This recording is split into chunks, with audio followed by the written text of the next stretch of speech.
an innovative project launched in Bengal before Assembly election 2026. নয়া এক প্রকল্পের সূচনা হলো বাংলায়। কি সেই প্রকল্প?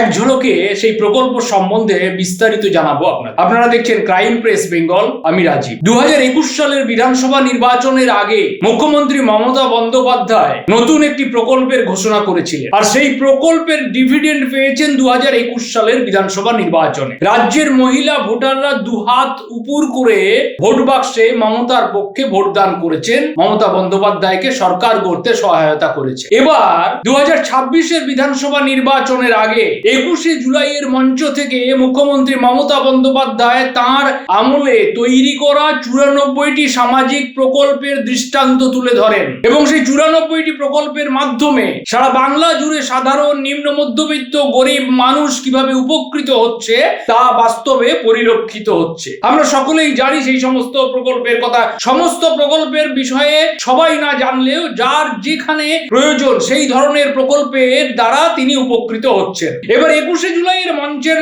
অনুষ্ঠানের পরের দিন অর্থাৎ শহীদ দিবসের সমাবেশে সেই কথা বলার পরের দিন 22শে জুলাই মুখ্যমন্ত্রী মমতা বন্দ্যোপাধ্যায় ঘোষণা করলেন অভিনব আরেকটি প্রকল্প। সেই প্রকল্পের নাম কি?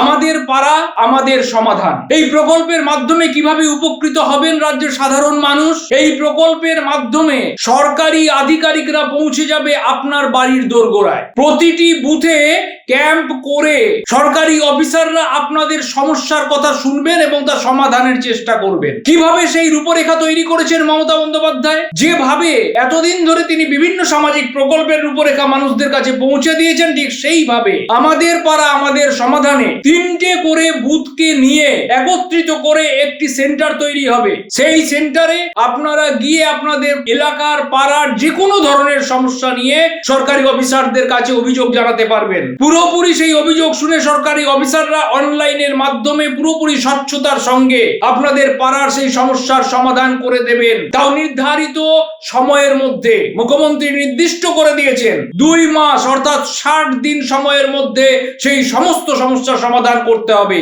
আর এর জন্য মুখ্যমন্ত্রী মমতা বন্দ্যোপাধ্যায় 8,000 কোটি টাকা বরাদ্দ করেছেন। শুধু তাই নয়, আপনার পাড়ায় যদি জলের প্রয়োজন হয়, আপনার পাড়ায় যদি একটি ছোট্ট রাস্তার প্রয়োজন হয়, আপনার পাড়ায় খানাখন্দে ভরা গর্তে ভরা রাস্তাকে যদি সংস্কারের প্রয়োজন হয়, আপনার পাড়ায় যদি নিকাশি ব্যবস্থার প্রয়োজন হয়, এছাড়াও যে কোনো ধরনের সমস্যা নিয়ে যদি আপনি সেই সমাধানের জন্য সেখানে পৌঁছন, সেই ক্যাম্প সেন্টারে পৌঁছন এই আমাদের পাড়া আমাদের সমাধান প্রকল্পের মাধ্যমে, তাহলে সেখান থেকে সরাসরি আপনারা উপকৃত হতে পারেন। ঠিক 21-এর বিধানসভা নির্বাচনের আগেও মমতা বন্দ্যোপাধ্যায় এইভাবে বিভিন্ন সামাজিক প্রকল্প তৈরি করেছিলেন। আর এই কারণে একটা কথা না বললেই নয়, বর্তমানে তৃণমূলের বিভিন্ন জনপ্রতিনিধি একাংশ নেতা নেত্রীর বিরুদ্ধে ভুরি ভুরি অভিযোগ থাকার পরেও বাংলার মানুষ সর্বোপরি মুখ্যমন্ত্রী মমতা বন্দ্যোপাধ্যায়কে দেখেই তাকে আবারও পশ্চিমবঙ্গের ক্ষমতায় ফিরিয়ে আনছেন। আমরা 2011 সালের প্রথম ক্ষমতায় আসার পর থেকে